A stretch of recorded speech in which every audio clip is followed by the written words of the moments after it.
Hello, welcome to TrenchBadger University once again. Today we're going to go over another how-to series. The how-to series on how to assemble your blades. The first thing you're going to need is a couple of tools.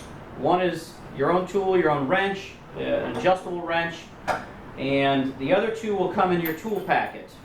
One is your locking pin, and the second one is your Allen wrench. The first item that we want to go over is to remove the collar nut.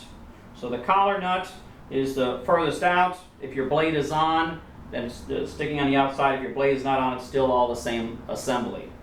So if necessary, you will take and get the locking hole. You want to get that aligned first. We want to put our lock pin in, and that's going to lock the output shaft to the gearbox. So one way to do that is to leave your collar nut on and to rotate it in the tightening direction and rotate all the way around until you get the hole. Look for that hole to come around on you. You get that hole facing you and in between the two cap screws. In between the two cap screws on the outside of the gearbox, the two that are closest to the cover. You want to get that all aligned. Once that's aligned, you'll put your locking pin in.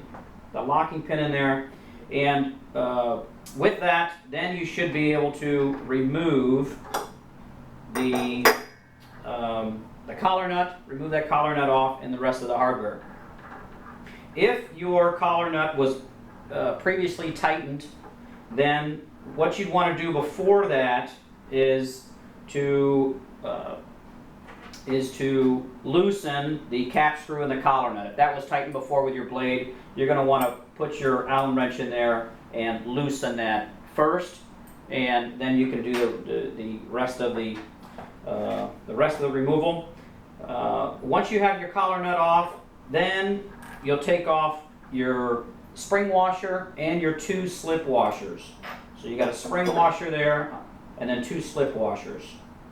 So now your output shaft is exposed, it's ready for the blade, and then we're going to go now in reverse order. So first we're going to talk about the blade for a minute, just before we put the assembly on. The orientation of your blade will be as such. The teeth on the blade will be facing away from the operator, and the teeth that are pointed in, the ones that are bent, they should be pointed in toward the gearbox. So teeth facing away from the operator and pointing outwards, and then the blades the teeth that are bent, you want them pointing in toward the gearbox.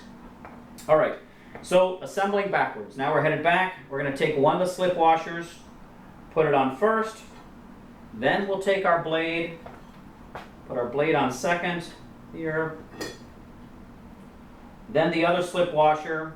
The blade is sandwiched between the two slip washers, and then we're going to take this spring, the spring washer, the Belleville spring washer, and we're going to place that on. But it goes in a certain orientation. The green side is out, so we want to put that green side out so we get proper compression. And then we're going to take the final piece. This is the collar nut, and we're going to rotate the collar nut on. And with that collar nut, there's a pin on the back side. That pin is going to align with the hole in the spring washer. The spring washer, the green side of the spring washer. Get those lined up and put those together. And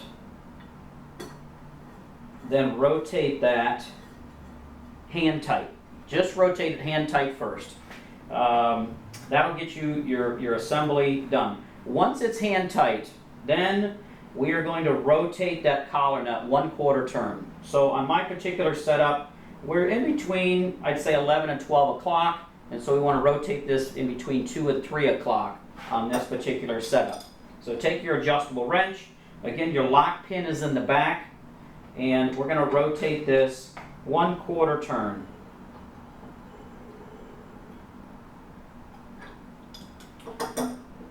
One-quarter turn, and then we'll get the proper compression. We want the blade to slip if it has an impact load. So that quarter turn gives it enough compression that it will rotate and trench for you, but it also not too much compression that if you hit something, the operator hits something, that the blade can slip and have some relief from that impact load. After the quarter turn, we can take the locking pin now out. We can take that out, and the last thing that we need to do is the socket head cap screw that is in the collar nut itself. We want to lock that in. That's going to lock the collar nut to the shaft so it doesn't rotate during operation. So get all the slack out of it, rotate that all the way down by hand first, and then I would take at least one full half turn to get that locked in all the way around, and I probably even would do maybe another quarter, really to get that to bite into that shaft. Really want that to bite in, and that way those two become one during operation. That is how you assemble the blade. You will do the same thing to the reverse side, and then you'll be ready to trench. One thing I want to show you is all of these diagrams in these directions are on your shroud in the inside of your TrenchBadger. You can go through those or just watch the video one more time. Thank you for joining our class today, and I wish you happy trenching.